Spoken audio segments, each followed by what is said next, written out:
Magandang araw po sa inyong lahat. Ako po si Adrian Almario mula sa BS Ed 1D na babahagi ko sa inyo ang aking mga refleksyon tungkol sa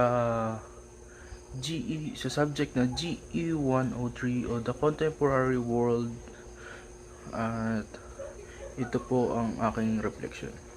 Ngayon, nais kong ibahagi ang aking refleksyon tungkol sa The Contemporary World, isang asignatura na nagbigay sa akin ng mas malalim na at mas malinaw na pag-unawa sa mundong aking ginagalawan sa kasalukuyan. Sa simula, inakala ko ang The Contemporary World ay tungkol lamang sa mga nangyayari sa iba't ibang bansa. Ngunit habang tumatagal ay aking napapagtanto na ito ay higit pa roon. Ito ay tungkol sa ating lahat, sa kung saan tayo ay konektado sa isa't isa. Kahit pa magkalayo tayo ng lugar, wika at kultura.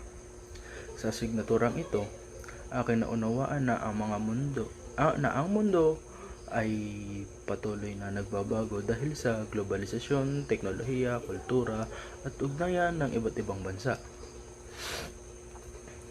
At ang dating hiwa-hiwalay na mundo ay naging mas maliit dahil sa modernong kronolohiya.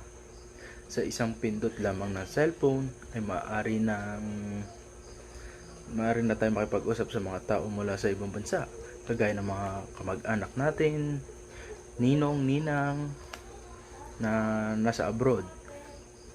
Makakakuha ng balita sa buong mundo at makisabay sa mga uso at ideya ng mga nagmumula sa iba't ibang kultura, kagaya ng mga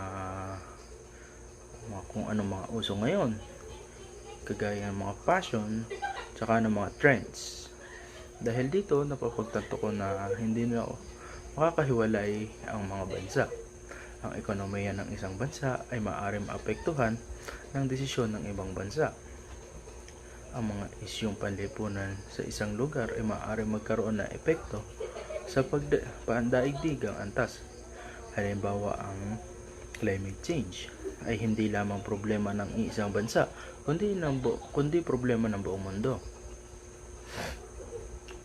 Bilang isang individual, natutunan ko rin may mahalagan akong papel sa lipunang aking ginagalawan.